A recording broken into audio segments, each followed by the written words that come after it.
types of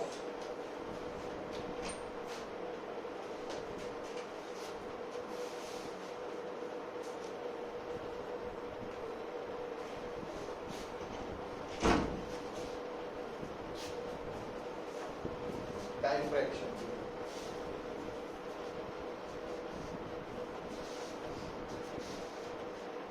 Types of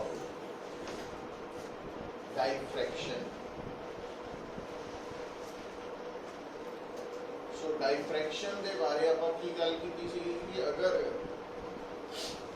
ਅਸੀਂ ਹੋਮੋਜੀਨੀਅਸ medium ਦੇ ਵਿੱਚ ਦੇਖਦੇ ਹਾਂ ਕਿ ਇੱਕ ਵੇਵ ਚਾਹੇ ਉਹ ਮਕੈਨੀਕਲ ਵੇਵ ਹੈ, ਚਾਹੇ ਉਹ ਈਐਮ ਵੇਵ ਹੈ, ਚਾਹੇ ਉਹ ट्रांसवर्स वेव है, चाहे वो लॉन्गिट्यूडनल वेव है, किसी भी तरह की जी वेव है वो होमोजीनियस मीडियम के विच स्ट्रेट पाथ फॉलो करती है।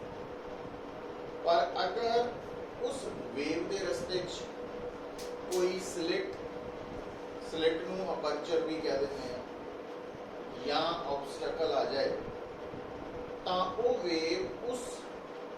स्लिट अपर्चर या ऑब्स्टैकल दे कॉर्नर तो बेंड हो जाती है। पर उन्हें कितना एंगल बेंड होना वो डिपेंड करता वा वेव दी वेवलेंथ ते उस स्लिट ऑब्स्टैकल या अपर्चर दे साइज दे कंपैरिजन दे। और वो कंपैरिजन तुहानू दस्सिया सीगा कि अगर तां इंसीडेंट वेव दी वेवलेंथ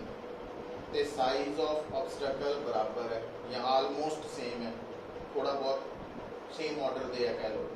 तो फिर तां बेंडिंग होएगी थ्रू लार्ज एंगल। ते जे वेवलेंथ बहुत घट है तो फिर बेंडिंग होएगी वेरी वेरी स्मॉल एंगल, मतलब फिर वेव ऑलमोस्ट स्ट्रेट पाथ ही फॉलो करेगी, सीधा ही जाएगी। हुण टाइप्स ऑफ डाइफ्रैक्शन के बारे आप कितना लिखना वा या की समझना, तो लिखो पहला तो डाइफ्रैक्शन फिनोमिना नू एक्सप्लेन करन दे लई ना जेड़ा बेसिक फंडा या कंसैप्ट है वो की है कि वेव फ्रंट समझते हैं।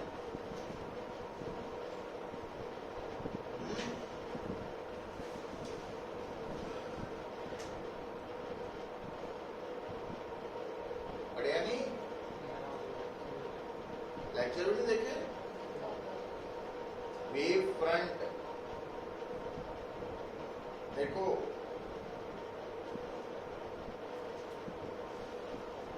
इमेजिन नहीं करना हुंदा आपां गल नूं सिर्फ समझण दे लई कि जिहड़ी वेव है ना वो जदों अगे बढ़दी है, क्योंकि वेव की नेचर ही है कि उन्हें अगे नहीं जाना, पिछे नहीं आना, मतलब पिछे उदों आना जो कोई राह दे विच चेंज आ गई मीडियम रिफ्लैक्शन है वो अलग केस है।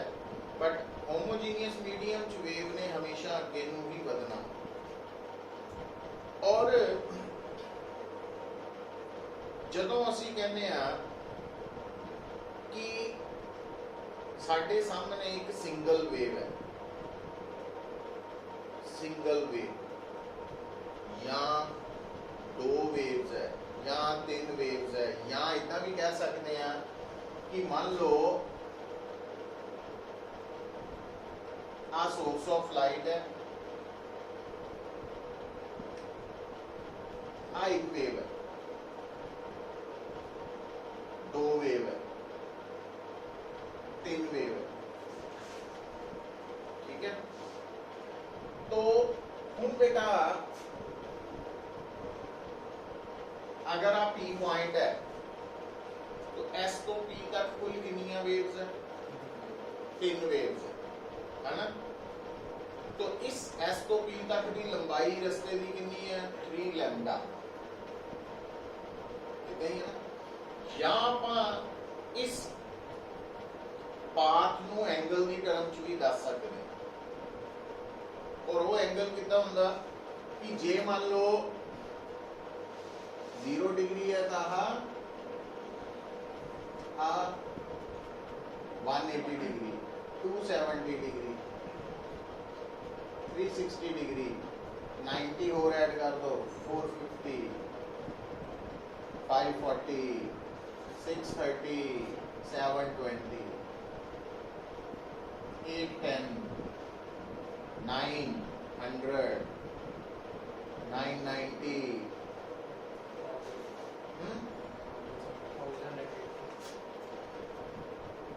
डिग्री। और ज़्यादातर असी जिहड़ा ये एंगल है वो SI प्रेफर करते हैं लिखना, भाई ये 0 रेडियन, ये 2 पाई,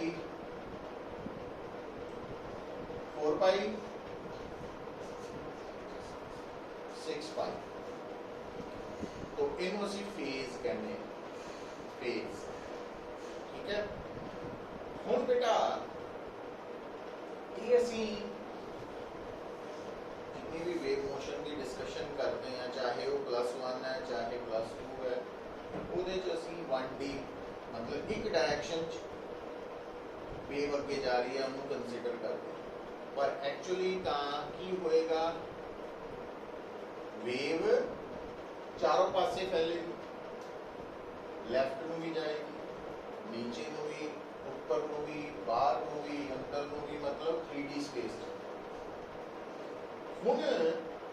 अगर मान लो असी की करिए कि असी आ जड़ा P पॉइंट है, इत्थे फेज कितना वा 1080 डिग्री या 6 पाई रेडियन है ना। तो इतना ही जिहड़ी वेव इस तरफ गई है ਉਹਦਾ भी कितने फेज कितना होएगा 6 पाई, 6 पाई, 6 पाई। तो अगर आप 6 पाई वाले पॉइंट्स ਨੂੰ, फेज वाले पॉइंट्स ਨੂੰ जोड़ लईए, इमेजिन करिए जोड़ लईए, की होएगा, एक सर्कल बनेगा, ते जे 3D है तो फिर स्फीयर बनेगा। ਹੁਣ ਉਹ ਜਿਹੜਾ स्फीयर है, स्फेरिकल सरफेस है 3D ਚ, ਉਹਦੀ ਕੀ ਖਾਸੀਅਤ ਹੈ कि ਉਹਦੇ ਉੱਪਰ ਜਿੰਨੇ ਵੀ ਪੁਆਇੰਟਸ ਅਸੀਂ ਕੰਸੀਡਰ ਕੀਤੇ ਆ ਸਾਰਿਆਂ ਦਾ ਫੇਜ਼ ਸੇਮ ਹੈ, ਕਿੰਨਾ 6 ਪਾਈ ਵਾਲਾ। तो वो वेव फ्रंट है, ਉਹਨੂੰ ਕਹਿੰਦੇ ਆ वेव फ्रंट। मतलब वो लोकस है ਉਹਨਾਂ ਸਾਰੇ ਪਾਰਟੀਕल्स ਦਾ ਜਿਹੜੇ ਵਾइब्रेट हो रहे हैं विद सेम फेज। उस वक्त गिवन जगह ते, सॉरी गिवन जगह नहीं कहना, गिवन टाइम ते जितने भी सेम फेज वाले पार्टिकल्स है उन्होंने जोड़ के जिहड़ा सरफेस असी इमेजिन करते हैं वो एक वेव फ्रंट है। तो जिस तरह इलैक्ट्रिसिटी असी कहने equi potential surface, electric field के अंदर अगर आप उन्होंने सारे पॉइंट्स को जोड़ लीए जिन्हों का पोटेंशियल सेम है, वो इक्वी पोटेंशियल सरफेस है। और इलैक्ट्रिक फील्ड एक इक्वी पोटेंशियल सरफेस नहीं है, बहुत सारे कंसिडर हो सकते। इदा ही वेव जो किसी मीडियम ट्रैवल करती है तो उस वेव दे जिस मीडियम जो ट्रैवल कर रही है वो अंदर असी number of wave fronts consider कर सकते, ड्रॉ कर सकते अलग अलग फेज वाले। और वेव फ्रंट का जी शेप है वो स्फेरिकल भी हो सकती है, सिलेंड्रिकल भी हो सकती है, प्लेन भी हो सकती है। प्लेन वेव फ्रंट भी एग्जिस्ट करता, सिलेंड्रिकल भी, स्फेरिकल भी। वो किसी भी शेप च आ सकता वा, वो डिपेंड करता नेचर ऑफ सोर्स पे। हुण आपां ज़्यादातर जिहड़ी साडे सिलेबस च सोर्स ऑफ लाइट है या सोर्स ऑफ वेव है वो पॉइंट सोर्स है, इस करके पॉइंट सोर्स का जिहड़ा वेव फ्रंट है वो मेनली स्फेरिकल ही होना। पर जे लीनियर सोर्स होए फिर वह वेव फ्रंट सिलेंड्रिकल होगा। तुसीं कहोगे plane wave front, plane wave front special case है स्फेरिकल या सिलेंड्रिकल वेव फ्रंट का, कि जदों असी सोर्स ऑफ लाइट तो काफ़ी दूर किसी स्फेरिकल या सिलेंड्रिकल वेव फ्रंट का एक छोटा जिहा हिस्सा देखते हैं तो वो आलमोस्ट प्लेन होता। वो उदा ही गल समझण नूं दस्सिया भी सी कि जिद्दां असीं बैठे हुए हैं अर्थ के सरफेस ते, जिहड़ी कि सफैरिकल शेप च है, पर सानू अर्थ के सरफेस ते बैठिया नज़र नहीं आ रहा भी अर्थ सफैरिकल है, प्लेन सरफेस नज़र आ रहा अर्थ का। कारण कि एक तो असीं अर्थ के सेंटर तो 6400 किलोमीटर दूर बैठे हैं, तो काफ़ी बड़ा स्फीयर है, और असीं उसका एक छोटा जिहा हिस्सा देख पा रहे हैं, पूरा अर्थ का सरफेस नहीं देख पा रहे, इस करके उसकी करवेचर मिसिंग हो साडे। तो जिहड़ा वेव फ्रंट है ਉਹਦੇ ਬਾਰੇ ਜਦੋਂ ਅਸੀਂ ਵੇਵ ऑप्टिक्स से डिस्कशन की सी तो दसिया सीगा कि वेव फ्रंट बेसिकली, क्योंकि उस तो पहला रे ऑप्टिक्स पढ़ चुके सी, रे ऑप्टिक्स दे विच असीं मानते हैं कि जिहड़ी रे ऑफ लाइट है वो स्ट्रेट पाथ फॉलो करती है, और उस स्ट्रेट पाथ नूं रिप्रेजेंट करने वाली स्ट्रेट लाइन नूं असीं रे ऑफ लाइट कहते हैं, और रे ऑफ लाइट हमेशा वेव फ्रंट के परपेंडिकुलर होती है। जिद्दां electric field lines equipotential surface के परपेंडिकुलर, तो ray of light 1D concept है तो वेव फ्रंट 2D कंसैप्ट। तो गल उही दसी जा रही हुण हो की रहा वा देखो, और ये कंसैप्ट जिहड़ा वा आपां primary wave front secondary wave front है ना, वो लैक्चर है रिकॉर्ड, वो देख लो। पर एक्चुअली कंसैप्ट ये दसिया सी तुहानूं, देखो कि अगर असी वेव मोशन नूं मनीए डिस्टरबेंस, मतलब अब जो सानूं कोई कहे कि वेव मोशन एग्जिस्ट कर रहा, इसका मतलब डिस्टरबेंस एक ऑर्डर च डिस्टरबेंस ट्रांसफर हो रही है एक तो दूसरी जगह। हुण उस केस दे विच अगर आपां गल नूं समझण दे लई प्रैक्टिकल एग्जाम्पल सोच के देखिए कि मान लो एक लाइन लगी हुई है ना, एक काउंटर के ऊपर 10-15 बंदियां की लाइन लग गई, 15 बंदे एक लाइन च खड़े, जिहड़ा 15 नंबर वाला बंदा वा, ठीक है, वो थोड़ा जिहा शरारती है, तो उन्हें की किया, अपने अगे खड़े बंदे नूं धक्का मारता, मतलब उन्हें लाइन नूं डिस्टर्ब करता। तो 15th वाला source of actual source of disturbance. हुण जिहड़ा 14 नंबर वाला बंदा वा, जदों वो धक्का लगा डिस्टर्ब होया, उन्हें 13 ते हथ लाता, तो जिहड़ा 13 नंबर वाला बंदा वा वो 12 ते, 12 वाला 11 ते, 11 वाला 10 ते। तो इस तरीके नाल स्टैप बाय स्टैप डिस्टर्बेंस अगे नूं जा रही है। हुण एक्चुअल डिस्टरबेंस तो 15 वाले तो स्टार्ट हुई एक एग्जाम्पल, पर जिहड़ा 10 नंबर ते खड़ा वा ਉਹਦੇ ਲਈ ਉਹਨੂੰ लगना कि मैनू डिस्टर्ब 11 नंबर वाले ने किया वा, 11 वाले ने 10 ਨੂੰ डिस्टर्ब किया, 10 ने 9 ਨੂੰ किया। मतलब असी एक्चुअल सोर्स ऑफ डिस्टरबेंस तो इलावा भी किसी ਨੂੰ भी सोर्स ऑफ डिस्टरबेंस राह च मान सकते हैं कि 9 नंबर वाला बंदा 8 वाले लिए सोर्स ऑफ डिस्टरबेंस, 8 वाला 7 ਲਈ है, 7 वाला 6 ਲਈ है। तो स्टैप बाय स्टैप असी सोर्स ऑफ डिस्टरबेंस बदल सकते हैं, मतलब उस मूवमेंट लिए दस सकते हैं भी 7 नंबर वाले लिए 8 नंबर वाला सोर्स ऑफ डिस्टरबेंस। तो यही ऑर्डर वेव फ्रंट दे विच भी चलदा कि आपां कह सकते हैं कि जिहड़ा 6 पाई वाला वेव फ्रंट है ना,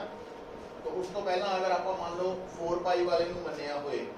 तो 4 पाई तो 6 पाई वाला वेव फ्रंट जिहड़ा वा, तो 6 पाई वाले लिए 4 पाई की बन गया सोर्स ऑफ डिस्टरबेंस, 6 पाई लिए सॉरी 4 पाई लिए 2 पाई वाला बन गया, 2 पाई वाले लिए 0 वाला बन गया, एस बन गया। तो एक्चुअली सोर्स एस तो निकली है, बट स्टैप बाय स्टैप असीं उहनूं कंसीडर कर सकते हैं। तो हुण वेव फ्रंट का जिहड़ा कंसैप्ट है वो साडी हैल्प किदां करेगा। तो आप टाइप्स ऑफ डाइफ्रैक्शन पहला लिख लीए, फिर आप इनू होर गल नूं अगे चलाने हैं। नंबर 1,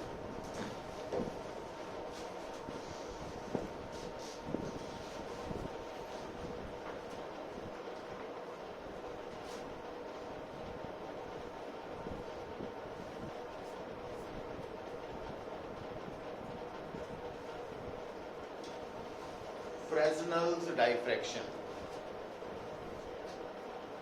फ्रेजनल साइंटिस्ट का नाम।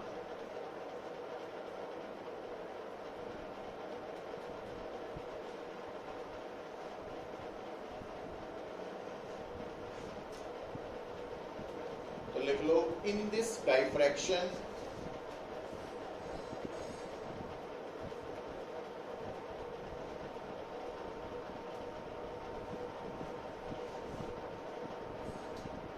wave front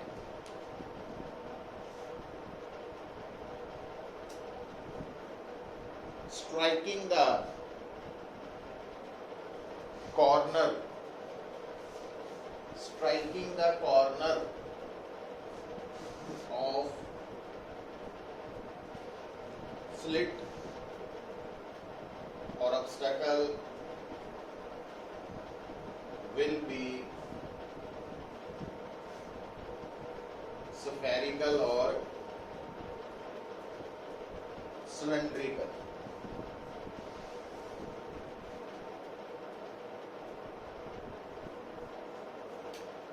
तो फ्रेजनल्स डाइफ्रैक्शन दे विच असी ये मन के चलते हैं, मन के की है मतलब फैक्ट है कि जिहड़ा वेव फ्रंट है जदों जाके वेव किनारे नाल टकराई कॉर्नर नाल, तो उस वक्त जिहड़ा वेव फ्रंट है वो किहड़ी शेप च है, स्फेरिकल या सिलेंड्रिकल। और ये साडे सिलेबस च नहीं है, बस इन्नी इंफॉर्मेशन बहुत है। अगे लिखो सैकेंड जिहड़ी साडे सिलेबस च भी है,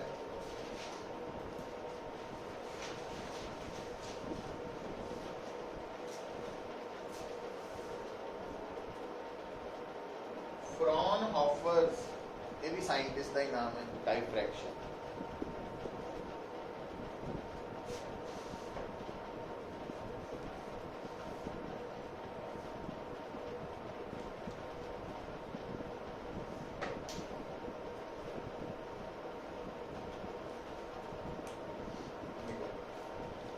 In this diffraction,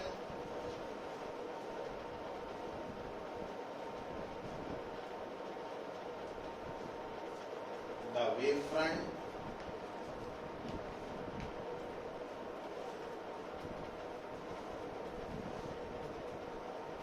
striking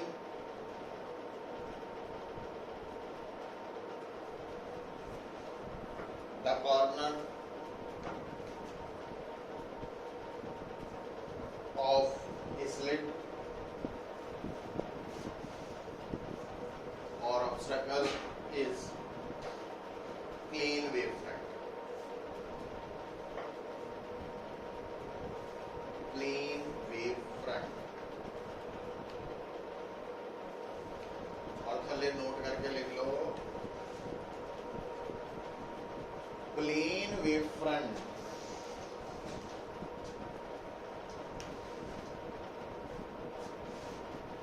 is linked with parallel beam of light, parallel beam of light।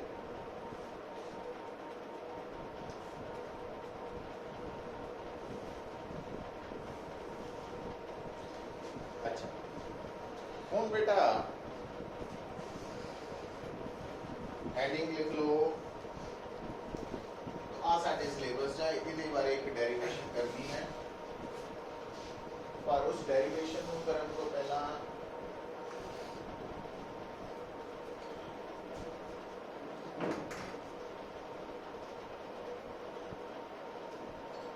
फ्रेजनल्स अलग कंसेप्ट है, डाइफ्रैक्शन नहीं है।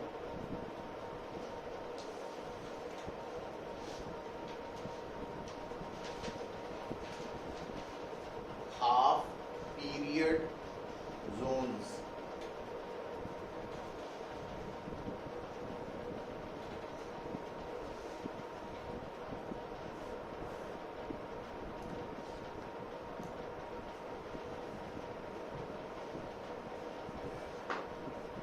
देखो तो जिहड़ा वेव फ्रंट है मैं तुहाडे सामने आ एक प्लेन वेव फ्रंट शो करता।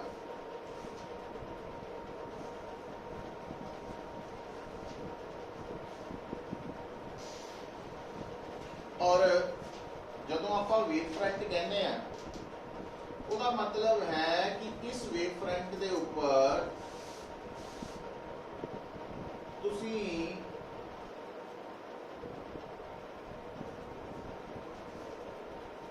हर पॉइंट नूं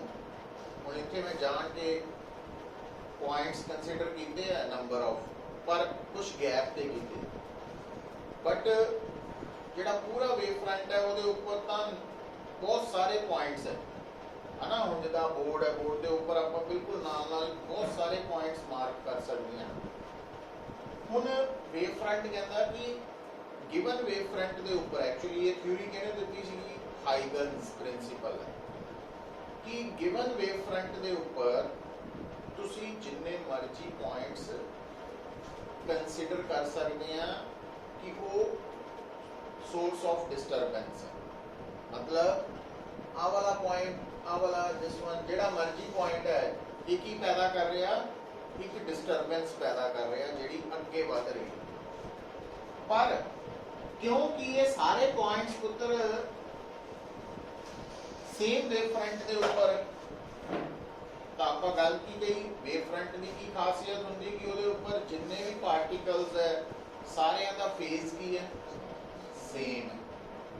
ठीक है। तो अगर पुत्र मैं इनू मान ला P1 पॉइंट और इनू मान ला P2 पॉइंट इस दो पॉइंट्स कितने हैं एजेस पे किनारियां पे तो ਇਹਦਾ मतलब जेडी लाइट P1 तो पैदा होनी है और जेडी लाइट P2 तो पैदा होनी है क्योंकि वेव फ्रंट की है सोर्स ऑफ डिस्टरबेंस है न्यू सोर्स ऑफ तो ये ऊपर हर पॉइंट एक वेव पैदा कर रहा है ये मनना हुआ तो P1 तो पैदा हुई लाइट है या P2 तो या बाकी पॉइंट्स तो उसका इनिशियल फेज कितना होना सेम कितना जितना वेव फ्रंट का फेज है। मान लो वेव फ्रंट के ऊपर जिन्ने पार्टिकल्स है वो सारिਆਂ ਦਾ फेज हैगा वा 90 डिग्री तो ਇਹਦਾ मतलब ਇਹਦਾ भी इनिशियल फेज 90 है ਇਹਦਾ भी 90 होना जे वेव फ्रंट का फेज हैगा वा 270 डिग्री या 30 डिग्री या 20 डिग्री तो वो इनिशियल फेज सेम होना। अच्छा हुण मान लो आ एक पॉइंट है P तो आप देखना चाहते हैं कि P पॉइंट ते इस बेस्ड पॉइंट है तो इस वेव फ्रंट तो दे हर हिस्से तो हर पॉइंट तो निकली हुई वेव P दे पहुंचनी ये आप मनना है ना। हुण असी सिर्फ P1 P2 ते कंसंट्रेट करो जेडी लाइट P1 तो शुरू हुई तो वो कितने पहुंची P ते पहुंच गई जदों इत्थे लाइट पैदा हुई है ਉਹਦਾ इनिशियल फेज कितना सी कितना मान लीजिए 90 डिग्री पर आप 90 डिग्री कहने की बजाय ਉਹਨੂੰ फाई आई कहते इनिशियल फेज है ना। तो इत्थे जो वेव है ਉਹਦਾ फेज है फाई आई ਹੁਣ ਜਦੋਂ वेव ने ਅੱਗੇ ਨੂੰ ਚੱਲਣਾ रास्ता कवर करना तो ਜਦੋਂ ने P ਤੇ ਪਹੁੰਚਣਾ अब उसका फाइनल फेज कितना होना तो हमें रिलेशन लिखाया हुआ phase difference is equal to 2 pi by lambda into path difference है ना। तो हुन उसका मीनिंग की है phase difference is equal to 2 pi by lambda into path difference ये फेज डिफरेंस है। तो ये मतलब final phase minus initial phase is equal to 2 pi by lambda delta x की है जिथे इनिशियल फेज है उस पॉइंट तो लैके जिथे फाइनल फेज है ਉਹਦੇ ਵਿਚਲਾ डिस्टेंस। ठीक है, मतलब इतने फाई एफ की हो गया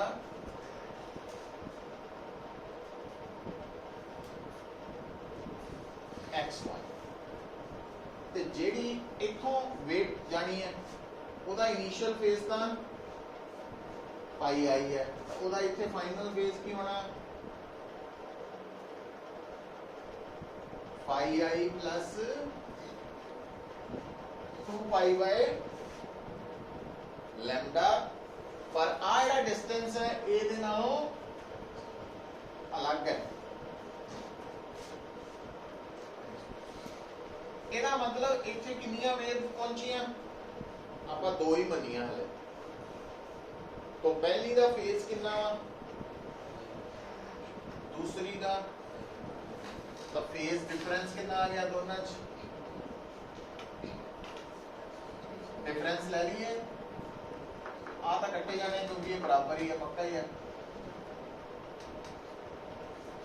ऐसा बन है ना।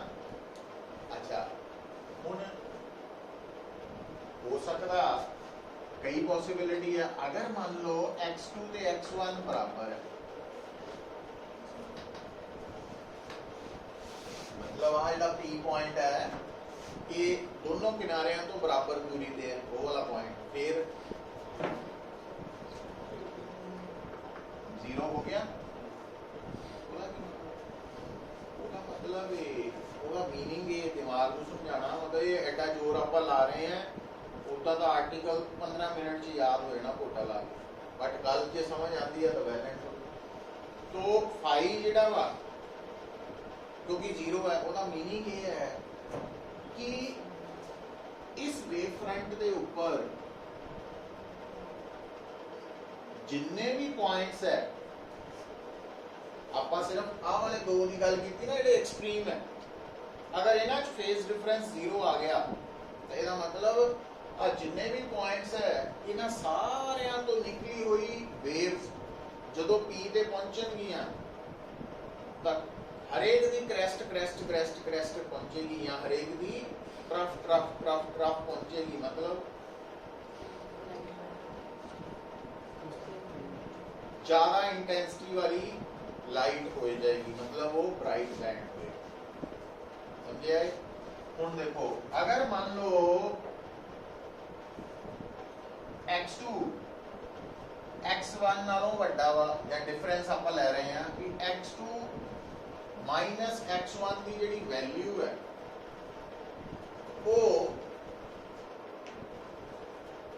इतना फर्क है,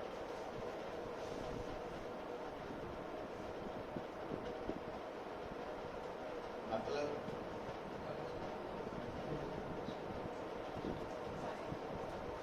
फेज डिफरेंस पाई हो जाना है ना। ठीक है, अच्छा अगर ये सारी गल्लां मैं दोबारा समझाना तुहानूं, अगर ये एडा वा 2 पाई,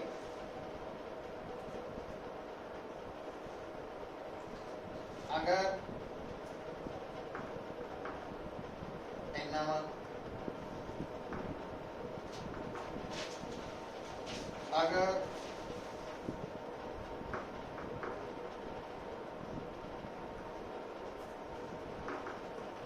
पाई एंड सो ऑन, इन्ना लिख लो कि मैं आप गल दोबारा इनू रिवाइज करते हैं तो कंडीशन पता लग जानी है जो कि सानू चाहिए।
ਜਿਹੜੀ ਗੱਲ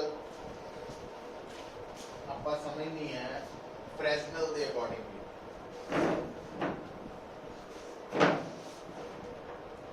मान लो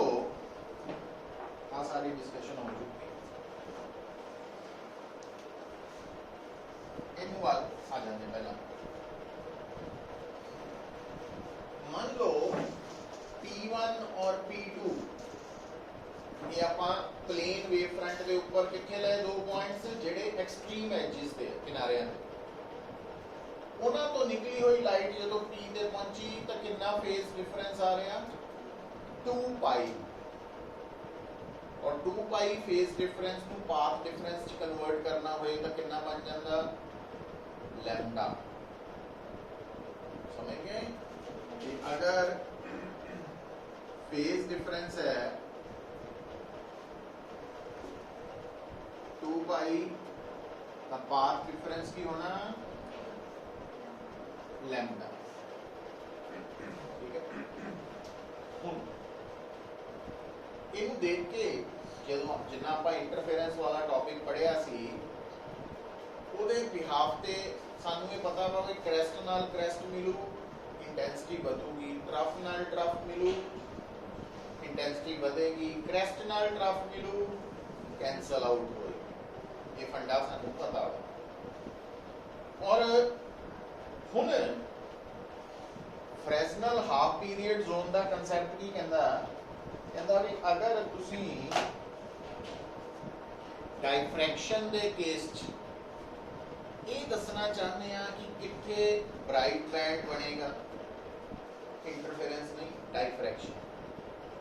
ਜਾਂ ਕਿੱਥੇ ਡਾਰਕ ਬੈਂਡ ਬਣੇਗਾ, ਕਹਿੰਦਾ ਸਭ ਤੋਂ ਪਹਿਲਾਂ ਆਪਾਂ ਫਰੌਨਹੋਫਰ ਡਾਇਫ੍ਰੈਕਸ਼ਨ ਦੇ ਕੇਸ 'ਚ ਕੀ ਕਰੀਏ ਕਿ ਪਲੇਨ ਵੇਵ ਫਰੰਟ ਦੇ ਕਿਨਾਰਿਆਂ ਤੋਂ P1 ਤੇ P2 ਗਿਵਨ ਪੁਆਇੰਟ ਤੇ ਪਹੁੰਚ ਰਹੀ ਦੋ ਲਾਈਟਸ ਦੇ ਵਿੱਚ ਪਾਥ ਡਿਫਰੈਂਸ ਜਾਂ ਫੇਜ਼ ਡਿਫਰੈਂਸ ਕੱਢ ਲਈਏ। ਜਿੱਦਾਂ ਆਪਾਂ ਕੱਢ ਲਿਆ ਆ ਵਾਲੀ ਸਿਚੁਏਸ਼ਨ 'ਚ ਕਿੰਨਾ ਫੇਜ਼ ਡਿਫਰੈਂਸ ਆਇਆ 2 ਪਾਈ, ਪਾਥ ਡਿਫਰੈਂਸ ਲੈਮਡਾ ਆਇਆ। ਕਹਿੰਦਾ ਤੁਸੀਂ ਕੀ ਕਰੋ, ਜੇ ਦੋ ਕਿਨਾਰਿਆਂ ਦੇ ਵਿੱਚ ਤੋਂ ਸ਼ੁਰੂ ਹੋਈ ਲਾਈਟ ਦਾ ਪਾਥ ਡਿਫਰੈਂਸ ਫਾਈਨਲੀ 2 ਪਾਈ ਹੈ ਜਾਂ ਸੌਰੀ ਫੇਜ਼ ਡਿਫਰੈਂਸ 2 ਪਾਈ ਹੈ ਜਾਂ ਪਾਥ ਡਿਫਰੈਂਸ ਲੈਮਡਾ ਵਾ, ਤਾਂ ਤੁਸੀਂ ਇਦਾਂ ਕਰ ਸਕਦੇ ਆ ਕਿ ਤੁਸੀਂ ਇਮੇਜਿਨ ਕਰ ਸਕਦੇ ਆ ਕਿ ਉਸ ਵੇਵ ਫਰੰਟ ਨੂੰ ਤੁਸੀਂ ਦੋ ਹਿੱਸਿਆਂ 'ਚ ਬਰਾਬਰ 'ਚ ਵੰਡ ਲਓ, ਕਿਉਂਕਿ ਜੇ ਆ ਪਾਥ ਡਿਫਰੈਂਸ ਲੈਮਡਾ ਵਾ मतलब P1 और P2 आ लैम्डा वा, तो फिर आ कितना रह गया लैम्डा बाय 2 रह गया है ना। अच्छा ਉਹਦੇ ਨਾਲ ਕੀ ਹੋਏਗਾ ਗੱਲ ਨੂੰ ਸੋਚਿਓ, ਜਦੋਂ ਪੂਰੀ ਐਕਸਪਲੇਨੇਸ਼ਨ ਆਣੀ। ਜਿਹੜੀ ਲਾਈਟ ਇੱਥੋਂ ਗਈ ਹੈ ਕਿੱਥੇ P ਤੇ ਜਿਹੜੀ ਲਾਈਟ ਇੱਥੋਂ ਜਾਣੀ ਹੈ P3 ਤੋਂ कितना पाथ डिफरेंस होना लैम्डा बाय 2 कितना होएगा लैम्डा बाय 2 का की मतलब भी इस पॉइंट तो निकली हुई लाइट और इस पॉइंट तो निकली हुई लाइट एक दी क्रेस्ट पहुंचू ते दूजे दी की कर देंगे कैंसल। अच्छा हुण आ जिहड़ा पॉइंट है ते आ वाला पॉइंट है, आ जितना गैप है उतना ही गैप इहदे च भी है। इसदा मतलब इस पॉइंट तो निकली हुई लाइट और इहदे तो निकली हुई लाइट पाथ डिफरेंस कितना हो lambda by 2 cancel out, crest नाल ट्रफ मिले इहदे और इहदे चों कैंसल आउट है ना। तेरा मतलब इस हिस्से जो निकली हुई लाइट और इस हिस्से जो निकली हुई लाइट एक दूसरे को की कर रही है कैंसल आउट कर रही है। ਇਹਦਾ मतलब ਉੱਥੇ नेट इंटेंसिटी कितनी हो गई 0। तो ਇਹ ਕਿਹੜੀ ਗੱਲ ਨਹੀਂ ਦੱਸਿਆ ਜਦੋਂ ਫੇਜ਼ ਡਿਫਰੈਂਸ ਕੀ ਹੈ 2 ਪਾਈ ਸਮਝ ਗਏ ਇਹਦਾ ਮਤਲਬ ਡਾਈਫ੍ਰੈਕਸ਼ਨ ਦੇ ਕੇਸ 'ਚ ਜਦੋਂ ਫੇਜ਼ ਡਿਫਰੈਂਸ 2 ਪਾਈ ਹੈ ਤਾਂ ਉੱਥੇ ਕਿਹੜਾ ਬੈਂਡ ਬਣਨਾ डार्क बनना अच्छा जे 4 पाई है फिर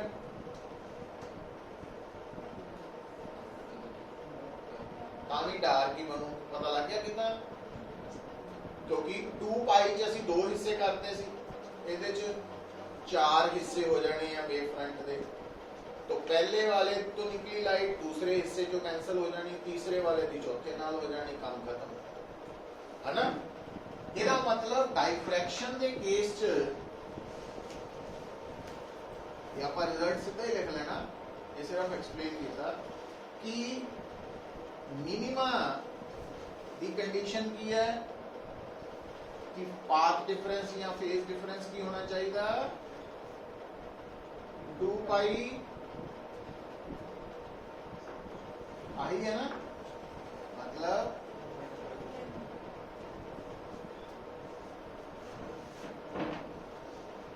2n पाई ठीक है पहले सुनो अच्छा हम जे वो गल समझ आ गई है तो 3 पाई वाली भी आ जानी चाहिए कि जे फेज डिफरेंस 3 पाई है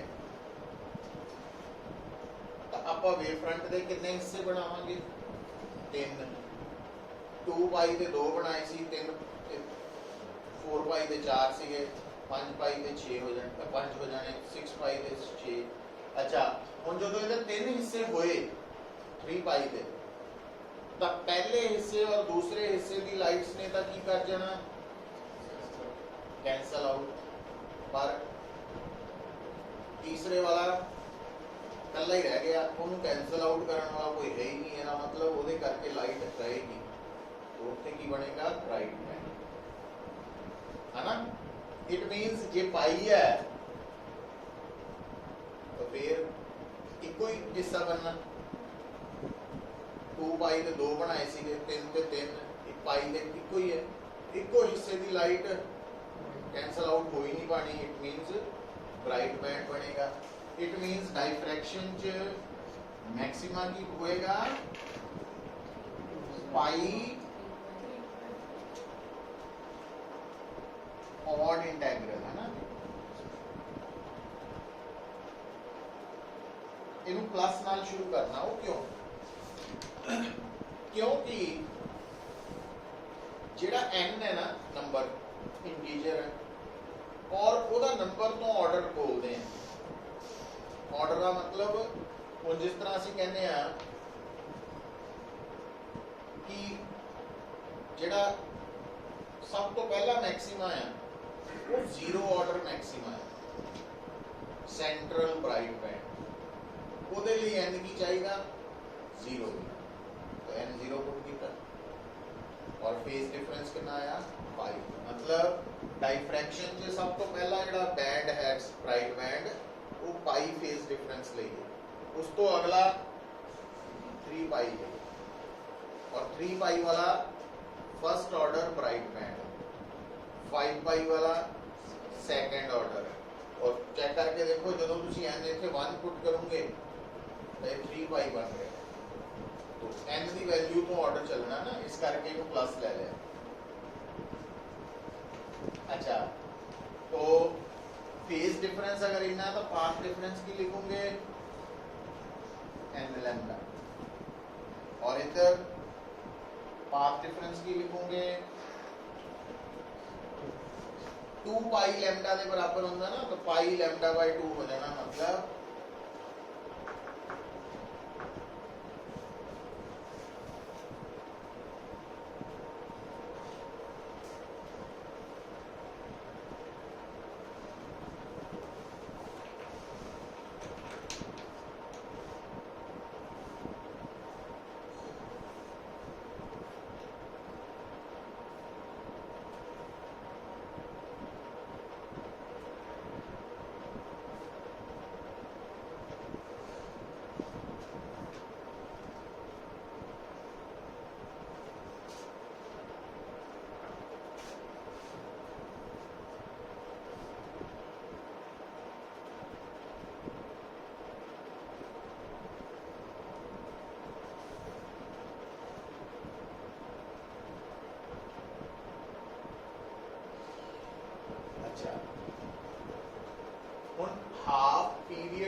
कंसैप्ट देखो पता की है कि फ्रेस्नल कहता है कि अगर तुसी डाइफ्रैक्शन के अंदर बनने वाले ब्राइट और डार्क बैंड्स क्यों बन रहे हैं, कितने बन रहे हैं, किस ऑर्डर से बन रहे हैं, ये दसना होए तो तुसी की करना कि तुहाडा जिहड़ा प्लेन वेव फ्रंट है ये दोनों एजेस है ना P1 P2 इन्हां तो निकलन वाली लाइट जदों गिवन पॉइंट पे पहुंचेगी स्क्रीन के ऊपर तो उसका कितना फेस डिफरेंस होएगा वो काट लो। तो अगर वो फेस डिफरेंस पाई है, 3 पाई है, 5 पाई है, 7 पाई है तो ब्राइट बैंड्स बनणगे ते जे 2 पाई है, 4 पाई है, 6 पाई है तो डार्क बैंड्स बनणगे। ये सारियां कंडीशन इंटरफेरेंस नालों उल्ट हो गई और इनू एक्सप्लेन करने लिए उन्हें की क्या कहता की करो समझ तो आ नहीं तुहानू भी जे तुसी जिहड़ा फेस डिफरेंस या पाथ डिफरेंस आपां कढिया वा जो पाई है तो असी वेव फ्रंट के कितने हिस्से करने इको ही, जे 2 पाई है तो 2 ते 3 पाई है तो मतलब जिहड़ा हिस्सा होना वो पाई नाल होना। हुण जिहड़ा पाई है वो वेव दे विच अद्धी वेव हुंदी है क्योंकि जो पूरी वेव होंगी है तो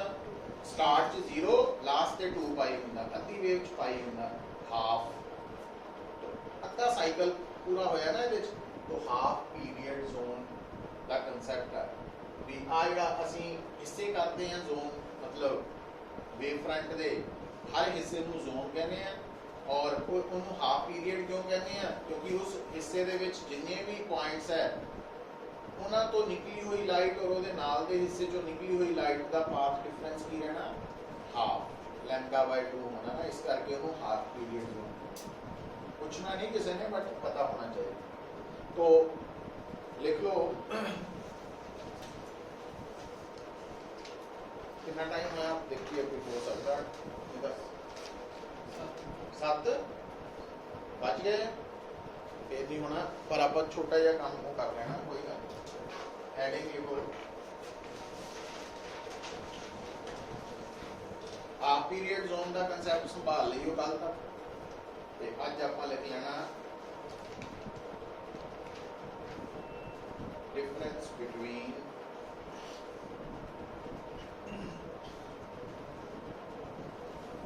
interference and diffraction.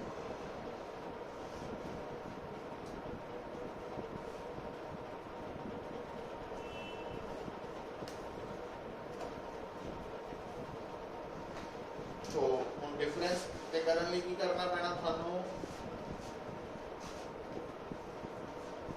Left side ते हेडिंग पा लो इंटरफेरेंस विच लाइन ना ड्रॉ करके सेंटर राइट ते लिख लो diffraction.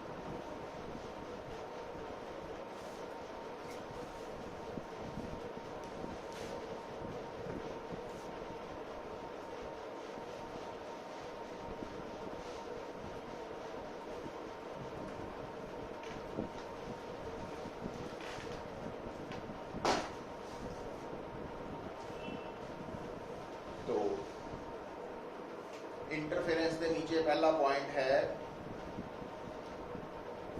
This phenomena occurs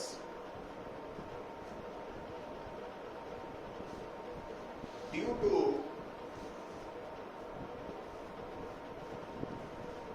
the superposition of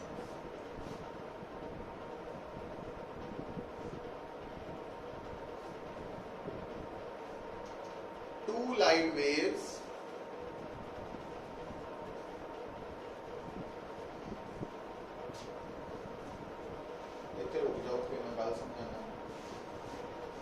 diffraction वाला लिखो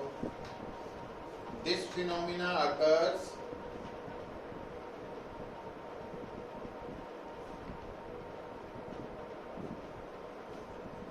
due to the superposition of two light waves. इत्थे तक तो है दोनों लिए सेम, फर्क कितों आना देखियो पुत्र जदों ना आपां यंग्स डबल स्लिट एक्सपेरिमेंट कीता सी इंटरफेरेंस वाला ਤਾਂ ਉਹਦੇ 'ਚ ਆ ਜਿਹੜੀ ਸੋਰਸ ਆਫ ਲਾਈਟ ਹੈ ਇਹਦਾ ਆਪਣਾ ਵੇਵ ਫਰੰਟ ਹੈ और इस सोर्स का अपना वेव फ्रंट है और स्क्रीन के ऊपर हर पॉइंट ते ਜਿਹੜੀਆਂ दो लाइट्स पहुंचियां सी वो किद्दां पहुंचियां सी बई एक लाइट पहुंची सी ऊपर वाले वेव फ्रंट तो और दूसरी पहुंची सी नीचे वाले वेव फ्रंट मतलब इंटरफेरेंस के केस ਜਿਹੜੀਆਂ दो लाइट वेव्स मिलदियां आपस जिन्हां करके बैंड्स बनते हैं वो अलग-अलग वेव फ्रंट्स तो आईयां सी जब कि डाइफ्रैक्शन हाले पूरा आप नहीं किया कल आप देखेंगे कि ये इको ही स्लिट है सिंगल स्लिट है नाल स्क्रीन है तो जो इधरों लाइट ने आना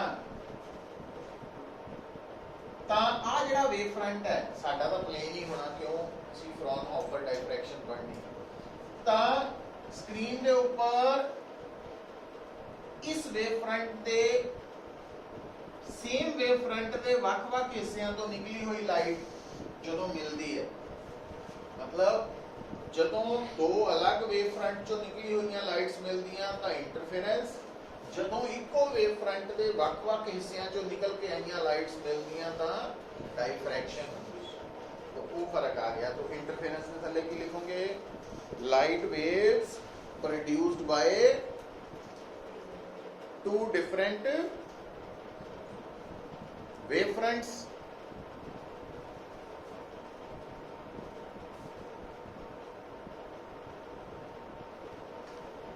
और इधे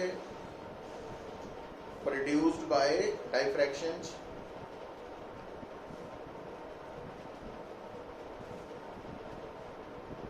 different points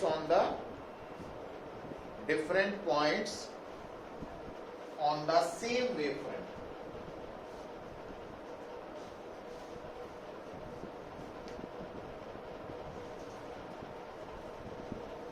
ये फर्क है इंटरफेरेंस और डाइफ्रैक्शन का बेसिक। सेकंड पॉइंट लिख लो,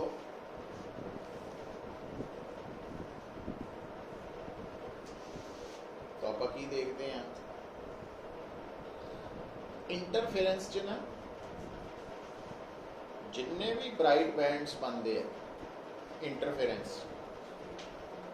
चाहे वो जीरो ऑर्डर है, चाहे फर्स्ट ऑर्डर है, चाहे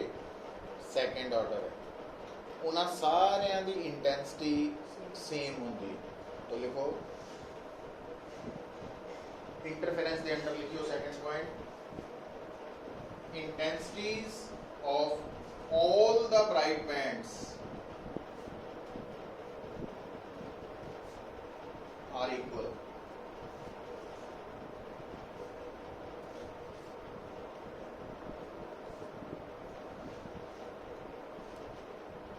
पर डाइफ्रैक्शन च अनइक्वल होंगियां, intensities of all the bright bands are unequal.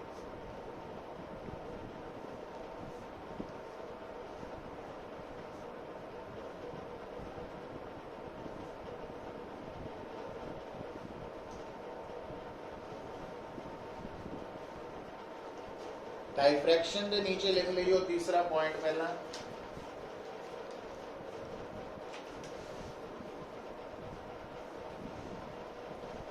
Diffraction width of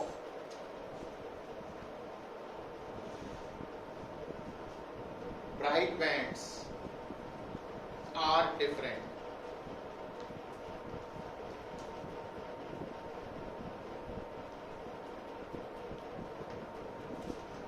कितना देखो, क्योंकि ये टॉपिक हाले करना तो कल आप देखेंगे कि डाइफ्रैक्शन के केस जेड़ा सेंट्रल ऑर्डर ब्राइट बैंड है उसकी चौड़ाई बाकी ब्राइट बैंड्स नालों डबल है, दुगनी है। इस करके सारे ब्राइट बैंड की विड्थ बराबर नहीं है, ये आप कल डिस्कस करांगे। पर इंटरफेरेंस के केस ब्राइट बैंड मतलब एक तरह नाल अद्धी फ्रिंज विड्थ, तो फ्रिंज विड्थ की सी इंटरफेरेंस ਇਹਦੇ ਚ ਆ ਕੇ थोड़ा ध्यान रखना होगा। जे ਤਾਂ ਅਸੀਂ यूज कर रहे हैं monochromatic light interference single wavelength पर, ਤਾਂ ਤਾਂ ਬੀਟਾ ਸਾਰਿਆਂ ਲਈ ਸੇਮ ਹੀ ਹੈ, ਪਰ ਜੇ ਅਸੀਂ ਮੰਨ ਲਓ 2 3 ਜਾਂ ਵਾਈਟ ਲਾਈਟ ਯੂਜ਼ ਕਰ ਰਹੇ ਹਾਂ, ਫਿਰ ਕੀ ਹੋਏਗਾ, ਹਰ ਰੰਗ ਦਾ ਜਿਹੜਾ ਬ੍ਰਾਈਟ ਬੈਂਡ ਹੈ ਉਹਦੀ ਚੌੜਾਈ ਦੂਸਰੇ ਨਾਲੋਂ ਵੱਖਰੀ ਹੋਏਗੀ। ਇਹਦਾ ਮਤਲਬ ਅਸੀਂ ਇਦਾਂ ਨਹੀਂ ਕਹਿ ਸਕਦੇ ਕਿ ਇੰਟਰਫੇरेंस ਬ੍ਰਾਈਟ ਬੈਂड्स ਸਾਰੇ ਸੇਮ ही है, सेम वेवलेंथ वाले सेम है पर डिफरेंट वाले अलग है। तो लिख लो, इस करके आप इन्हें इतना लिखना, इंटरफेरेंस तीसरा पॉइंट कि विड्थ ऑफ ब्राइट बैंड्स मे और may not be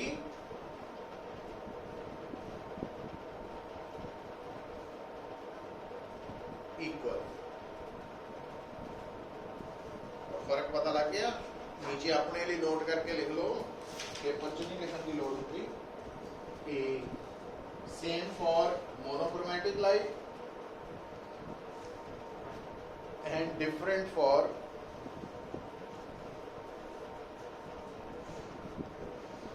polychromatic light.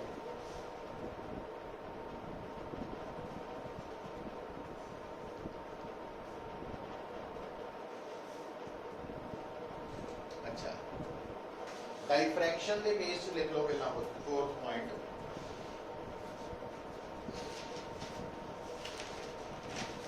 all dark bands are of zero intensity। Diffraction च ना जिन्ने भी ब्राइट डार्क बैंड्स है सब की इंटेंसिटी जीरो ही है, पर इंटरफेरेंस लिखो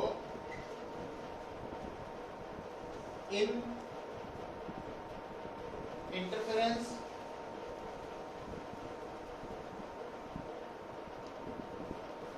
intensity of dark band may और मे नॉट बी जीरो।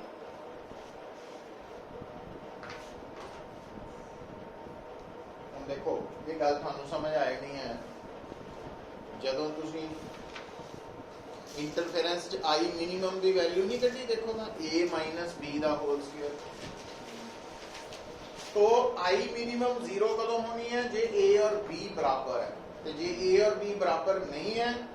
फिर आई मिनिमम जीरो नहीं है। इस करके इंटरफेरेंस जिहड़ा डार्क बैंड है उसकी इंटेंसिटी जीरो होएगी जरूरी नहीं है, तो ये फर्क है, तो कई बार लिखना आ जाता है। सो इत्थे रुक जाने अज, ते कल नूं फिर तुहाडा ये